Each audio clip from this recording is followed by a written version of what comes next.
Hello students. अभी हम लोग शुरू कर रहे हैं मैथ का चैप्टर 12 का क्वेश्चन नंबर 1 को सॉल्व करना। देखते चलिएगा। अगर कल जो बेसिक क्लास अपलोड की गई थी, अगर आपने उस बेसिक क्लास को नहीं किया है तो प्लीज़ पहले उस बेसिक क्लास को करके आइए, क्योंकि किसी भी घर को बनाने के लिए जिस तरीके से पिलर देना बहुत ज़रूरी होता है, उसी तरीके से किसी भी चैप्टर को समझने के लिए एटलीस्ट उस चैप्टर का बेसिक क्लास बहुत इंपॉर्टेंट होता है। तो प्लीज़ पहले उस बेसिक क्लास को करके आइए, नहीं तो मैं जानता हूँ आप क्या करेंगे। क्लास देखेंगे, बोला मास्टर सही नहीं पढ़ा रहा है यार, समझ में नहीं आ रहा है यार। जब नया नया यूट्यूब चैनल खेला बहुत मेहनत से पढ़ाता था, अभी आता है सॉल्व करता है चल जाता है यार, मज़ा नहीं आ रहा है यार क्लास में। तो ये सब बोलने से पहले, सोचने से पहले किसी भी चैप्टर का एकदम बेसिक वाला जो क्लास होता है ना, उसको कंप्लीट करके आएंगे।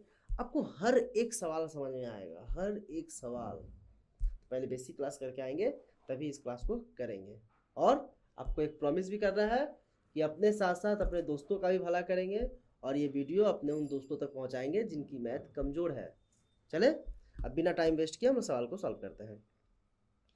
किसी गोले का अर्धव्यास, देखिए हमें अर्धव्यास डायरेक्ट दिया है, मतलब हम कहेंगे कि सर मुझे आर का वैल्यू दे दिया है। आर का वैल्यू कितना है मेरा, तो आर का वैल्यू है मेरा 10.5। हमें चाहिए क्या सर, देखिए क्षेत्रफल निकालना है। अब सर फार्मूला नंबर 1 या फार्मूला नंबर 2, अब जो विद्यार्थी कल की क्लास किया ही नहीं, उसे सपना थोड़ी ना आएगा, बोले क्या कर रहा है, जाके दोस्तों के सामने बताएगा अरे पागल जैसा मास्टर आता है यूट्यूब पे, नया नया आ रहा है, बोलता है फार्मूला 1 फार्मूला 2 पता ही नहीं चलता कहाँ से आता है उसका, सवाल बनाता है आंसर लिख के चल जाता है। तो इसलिए basic class is very very important. चलिए अब वाला फार्मूला लगा देते हैं। सर क्षेत्रफल का फार्मूला क्या होगा, तो आप बोलेंगे सर क्षेत्रफल का फार्मूला होगा 4 पाई r स्क्वायर।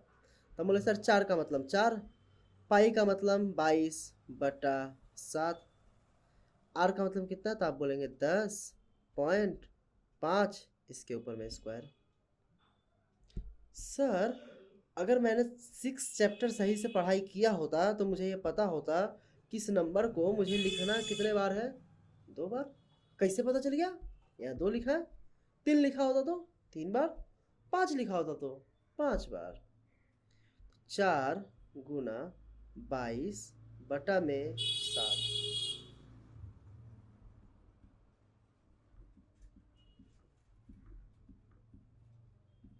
हो गया। सर अब यहाँ से पॉइंट उड़ाएंगे तो नीचे में एक जीरो चला आएगा, बोला हाँ। यहाँ से भी पॉइंट उड़ाएंगे तो नीचे में एक जीरो चला, बोलेंगे हाँ। अब सर काट पीट कर लेते हैं, नीचे कलर चेंज कर लिए। 5 के पहाड़ा से काटते देखिएगा, काटने का एक बार तरीका देखते रहिएगा सर, बहुत इंपॉर्टेंट है। 5 दूनी 10, फिर 5 दूनी 10, 5 एके 5।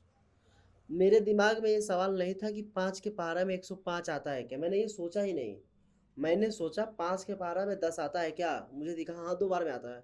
मैंने पहले 10 को काटा, फिर मैंने देखा क्या 5 के पहाड़ा में 5 आता है क्या, बोला हाँ 1 बार में आता है, मैंने 1 बार में काटा। अगर आप 5 का पहाड़ा मल्टीप्लाई करते चल जाएंगे तो आपको 21 बार मल्टीप्लाई करना होगा।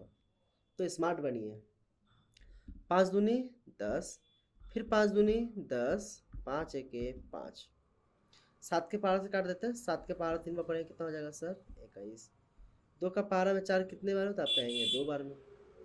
फिर 2 से 2 कट गया, बोला हाँ। क्या क्या बच गया, तो आप बोलेंगे सर 22 बच गया, गुना 3 बच गया, गुना 21 बच गया। देखिए इसको जब सर मल्टीप्लाई करेंगे तो 22 और जब 3 को मल्टीप्लाई करेंगे तो कितना हो जाएगा, 22 का पहाड़ा 3 बार पढ़ेंगे तो 66, और 21 अपने जगह पे बच गया। जब इन दोनों को मल्टीप्लाई करेंगे तो हमारा आंसर आएगा 1386। और हम लास्ट में आंसर लिखते लिखते क्या बोल देंगे, जय हिंद जय भारत। एज हम लोग भारत में रहते हैं, मैं बहुत, आपने बहुत क्लासेस में सुना होगा मैं आंसर लिखता हूँ तो मैं एंड करता हूँ जय हिंद जय भारत। आज आपको कमेंट सेक्शन में लिखना है जय हिंद जय भारत। अगर आप भारत के सच्चे नागरिक हैं, अगर आप भारत की नागरिकता को अच्छा मानते हैं, अगर आप मानते हैं कि नहीं भारत में जन्म होना हमारा सौभाग्य रहा है, तो हर एक बच्चा जो इस क्लास को करेगा इसके कमेंट सेक्शन में जय हिंद जय भारत जरूर लिख के जाएगा। थैंक यू, मिलते हैं कल। हम लोग कल करेंगे चैप्टर 12 का क्वेश्चन नंबर 2। Thank you.